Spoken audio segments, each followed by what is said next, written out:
one of the keys is the Jewish role, the Jewish didactic role. It's the key to making the distinction between what's necessary over there and what's necessary over here. If the teacher doesn't have a clear message, a very crystal clear message, then the world is not going to be able to heed the lesson. Yeah, I think we're still in a period, unfortunately, where there's a great deal of psychological baggage from so much time spent living in Galut. And as a result, I think if anything, practically speaking, as a common cultural meme, I would say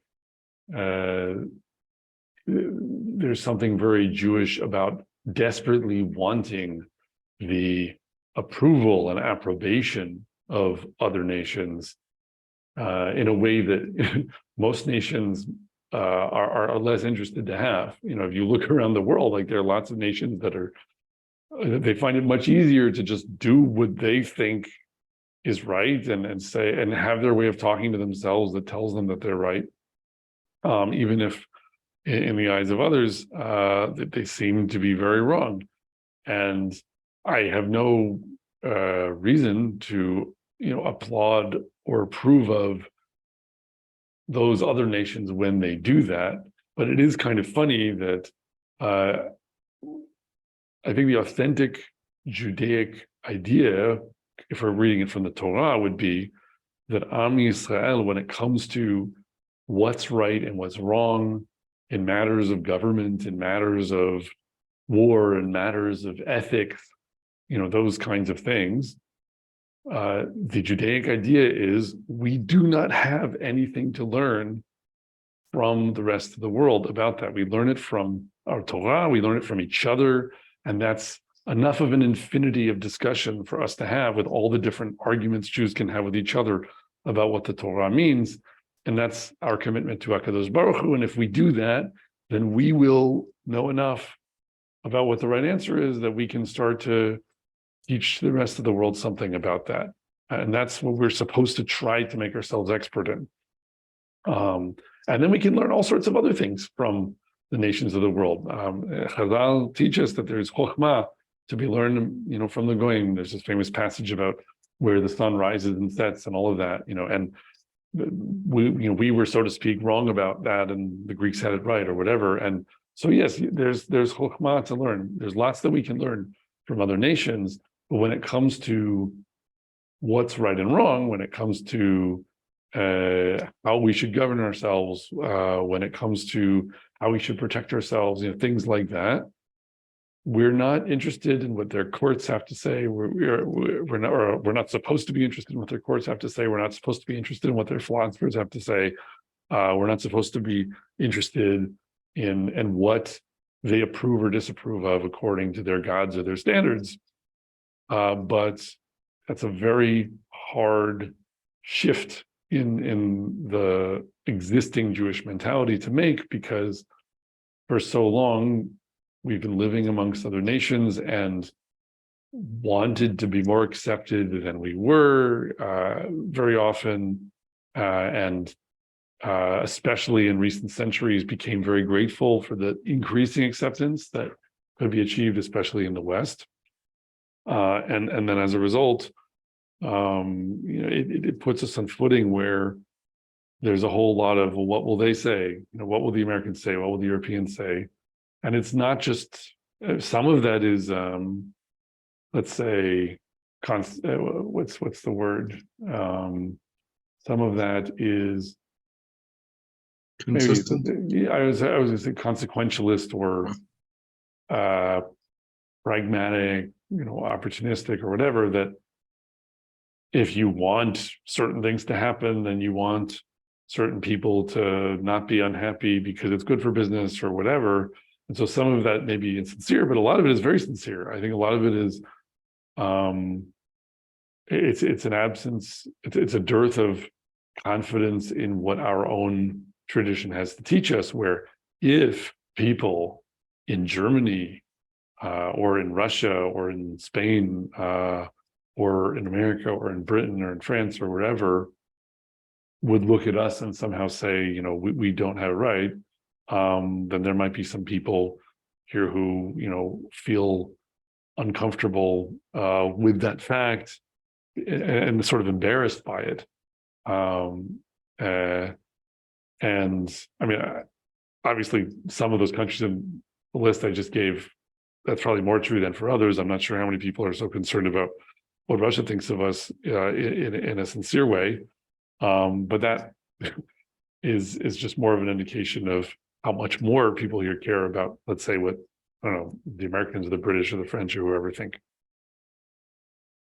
It's similar to the absurdity of running a school as a democracy, even though there is such a thing as running a democratic school, but most would say that it's absurd for a school to be a democracy. It's sort of akin to that, letting the students run the school as opposed to the teachers, or the students run the classroom as opposed to the teachers run the classroom. That's what the Jews are currently, that's what Israel is currently allowing, a situation where the students essentially are running the classroom in a certain sense.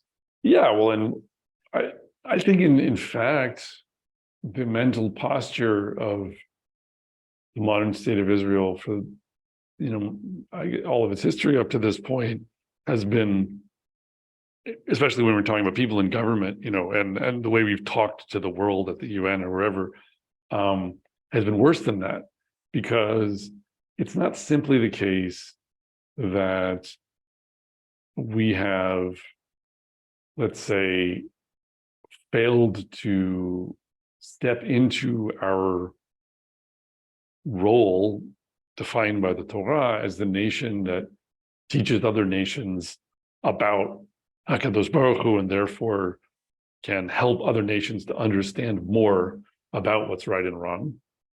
But rather, it's not just that we've been saying there's no teacher and we're just a student like everyone else.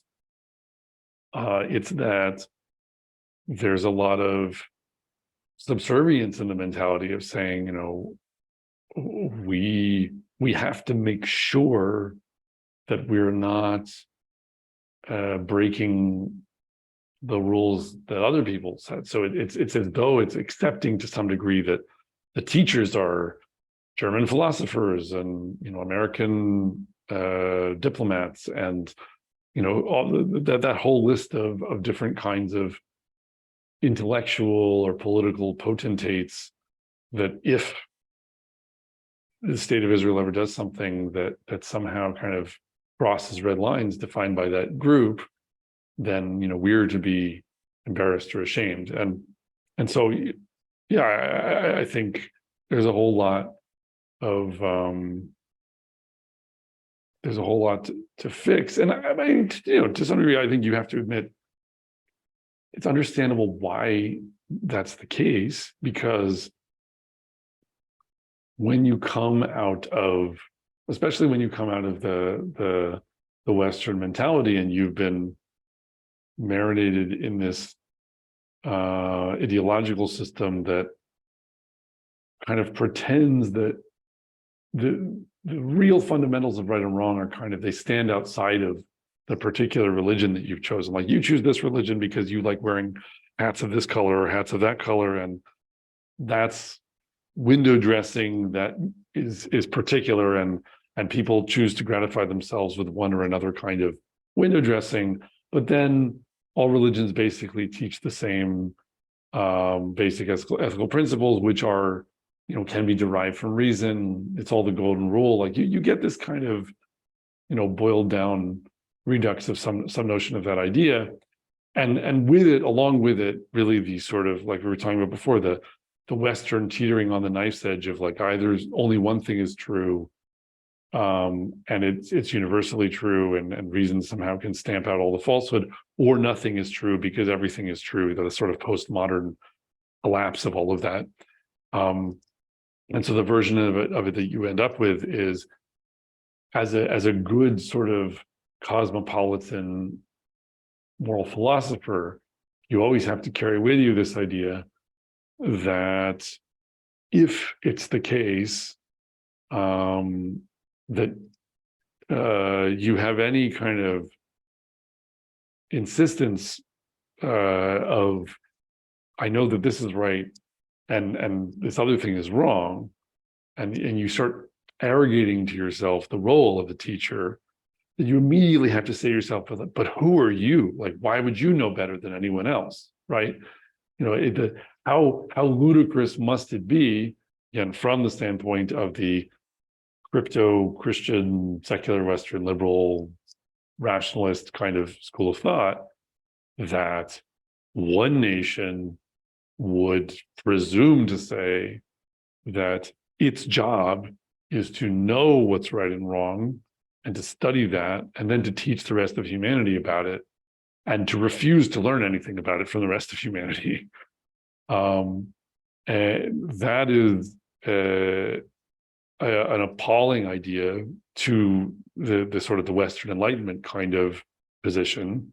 But really, it's in a sense that's because it goes back to the difference between Christianity and Judaism, because Christianity is universalistic in a way, as we've talked about, that has this kind of total equivalence of all individuals, and it rejects the national particularism of the Jewish people, and was constructed at its beginning to do so, and that now remains in the Western Enlightenment idea. So if you are a Jew in this land who has, to some degree, which is almost everyone, been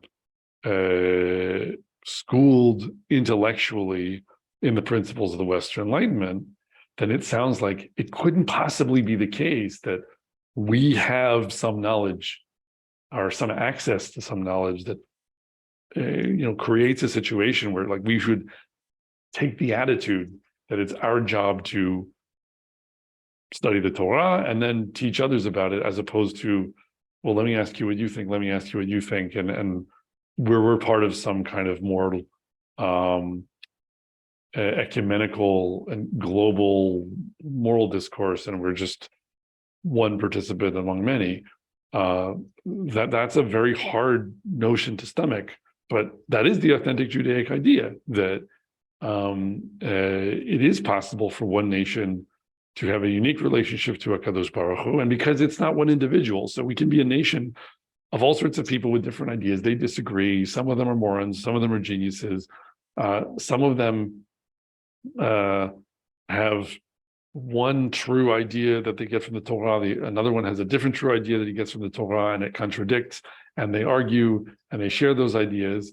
Like, it's enough of a generative process, because we're a whole nation, and because the Torah is this vast ocean to dive into, because it's Hayim, it's like this whole living thing, this tree of life that we can grab onto, that we can have a whole discourse that's internal to a nation that commits itself to a place and to a way of living together according to these principles, or let's say in an atmosphere suffused with these principles to make it more expansive and inclusive.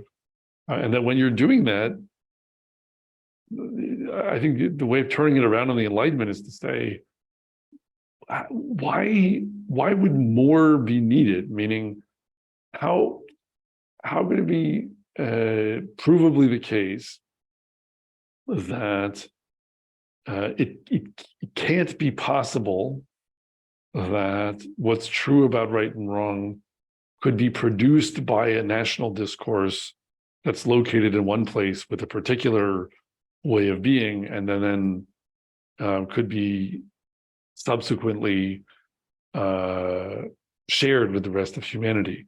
Why is that obviously impossible? It's not obviously impossible. It's just aesthetically distasteful to the Western Enlightenment perspective that likes the kind of a priori equivalence of all perspectives as the starting point to argument.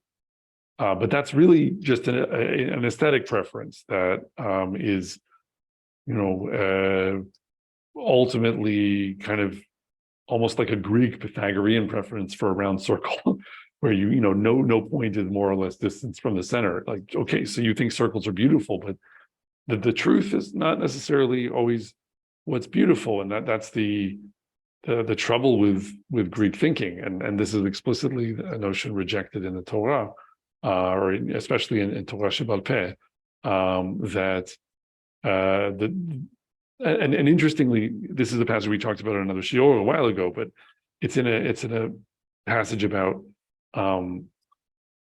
discussion between the other nations of the world and Am Yisrael, because Shmuel, who's one of the sages of the Talmud, is apparently not a very handsome fellow, and this daughter of a Roman noble jokes about him. It's so strange that something so precious should come in such an ugly vessel, because she's showing admiration for Torah and saying, why is he's so ugly? And really, this is more kind of a reference also to like some kind of aesthetic distastefulness about the idea that one particular people should be the container for this thing that has such value.